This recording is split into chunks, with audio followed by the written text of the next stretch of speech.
Hello everybody and welcome to the Cyclical Investors Club YouTube channel. My name is Corey Kramer. Today we are going to be talking about health insurance stocks. Elevance Health crashed pretty hard the last couple days. I am long this one. I bought it back in the end of 2020, back around here or so. So I'm still up on the position because I bought it relatively cheap and we've had a couple years of growth, but significant crash the last couple days, like 20%. Also, other notable crashes in this industry.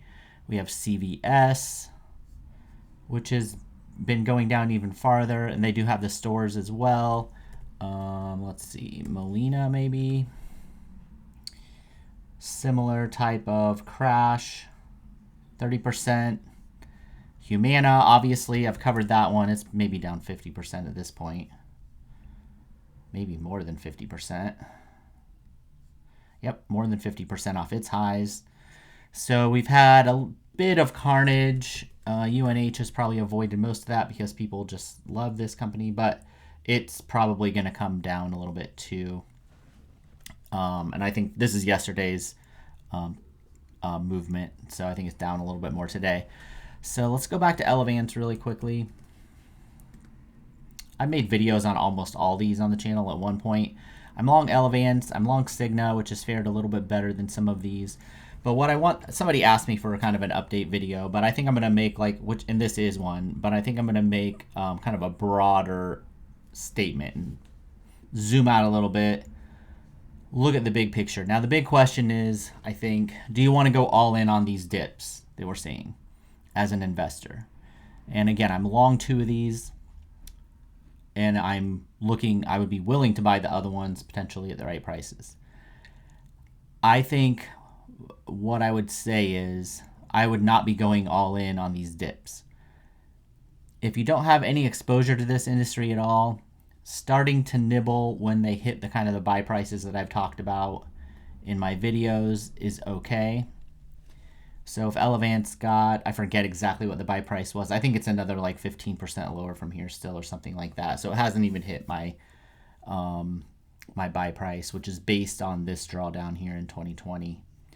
I think if you don't have any exposure at all and you want to take some smaller positions and starter positions and things like that, that's okay. I would not take full positions yet. I would wait mainly, and I said this in my Humana video, especially with them, because we know their earnings have gotten whacked already. Let's pull it up real quick on the Fast Graph. I do have a 25% off link for Fast Graphs down in the description if you're interested in trying it out. You can try it out for free, and you get a discount if you decide to use it. So it's useful for scanning through stuff like this and trying to get a little bit bigger picture of what earnings have looked like long term. So I've made videos on Humana before. It's actually around where the buy price is, I think. But what I said was I want momentum to be positive. That means I want the stock price to form some kind of a bottom and signs that it's starting a new recovery off a new bottom, basically. So I don't know if all these companies are a little bit different. They have different exposures to health insurance and Medicare and different things like that, Medicare Advantage. So they're all a little bit different. But if we go back to ELV real quick, the main thing I want to point out is, setting aside the differences between the businesses, this is pretty typical of what we see in the industry as a whole. We had pretty okay growth coming out of the Great Recession. So from 2007, if you would have bought here up until like the end of 2017 or 2016, they grew earnings at like 8% a year. But more recently, the earnings growth has been much faster than that. It's been more like 14 or 13% per year, okay? And analysts still expect 12% a year. So here's the big question I think investors need to ask themselves when they're considering buying these dips. If you're using any kind of a mean reversion, like a normal PE, which is what the blue line is here, you would expect, it's going to recover at some point to just the average, and it's not expecting it to get overvalued. That's a 30% return. That's what, like, a dip buyer, reversion buyer, a person who assumes that this earnings growth rate is going to continue similarly for a long time, and eventually the market will get over its little hissy fit here, and eventually at some point it will be average valuation again. That could happen, but I would be very careful about that because, and this is somebody who's long the stock, all right, because I don't think these mid-teen earnings growth rates, and right now I still have a 14% or 13% earnings growth rate assumption for these guys. I question how sustainable and how long that can really go on. In the U.S., healthcare eats up a tremendous amount of our GDP. Boomers who have the largest influence in the government are also going to now be the largest consumers of healthcare. And if I had to place a bet, I would place a bet that they'll probably use their influence and their power to lower their healthcare costs if they can. And I think we don't know this for sure, but there could be evidence that it's more difficult for health insurers to make as much money as they've been able to make, and especially grow as much as they've been able to grow.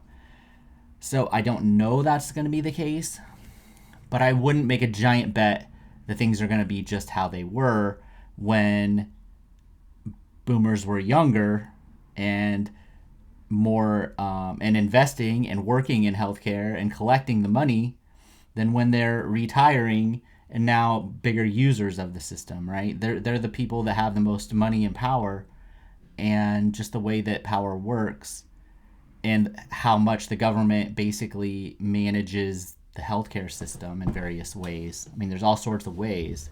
It doesn't have to be some authoritarian takeover of the healthcare system, but it can just be, look, we're not going to let you guys earn double-digit earnings growth every year and take a larger and larger share of GDP that we have to pay for, especially as that group. So I think that what I would do with almost all these stocks at this point is if you want to take a small position based on valuation right now or soon, a little bit lower, fine.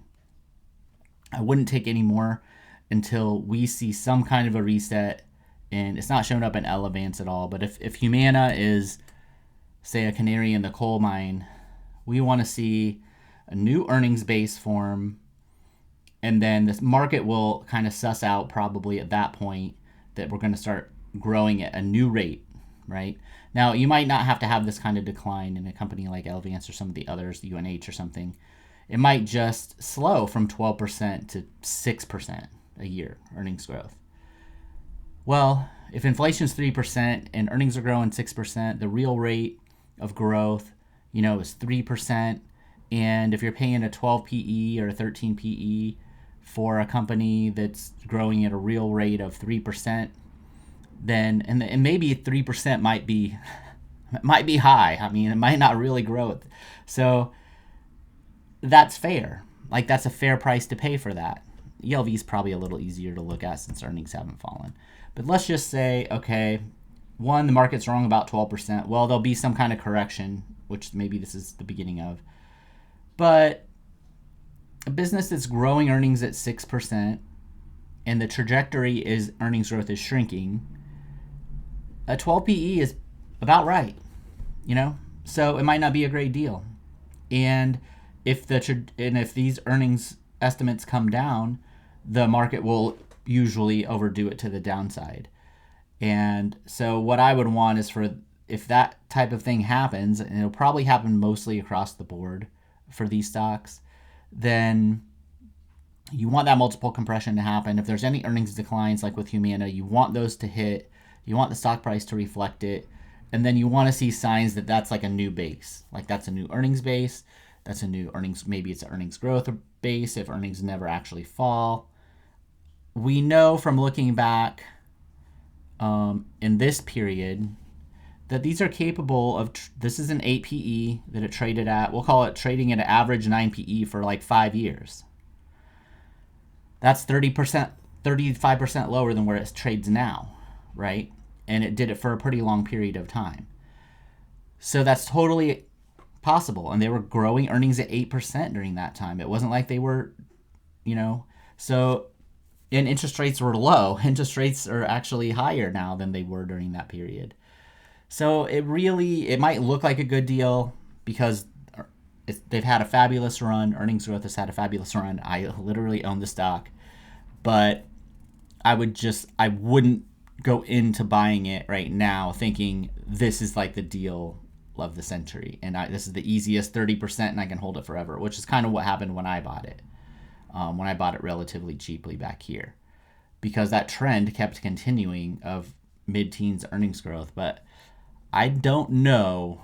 I think the odds are less, we'll put it that way, that they get that kind of earnings growth going forward, honestly, with all these. And then you run the risk that if anything goes wrong during this process, like Humana, that you get creamed, right? So the reward is like okay, but the risk is high or medium high, I would say. So and the only way to really kind of do that is to be patient. And if you need to take a small position to help you be patient to not take a giant position, that's probably what I would do. All right. If you found this useful, hit the subscribe button, hit the like button, leave me a comment, ask me questions. I answer pretty much all of them. So, and I have a free Patreon page. Check that out. Links down there. And I have some paid tiers. All kinds of good stuff if you're new here. Make sure you stick around. I'll see everybody later. Bye.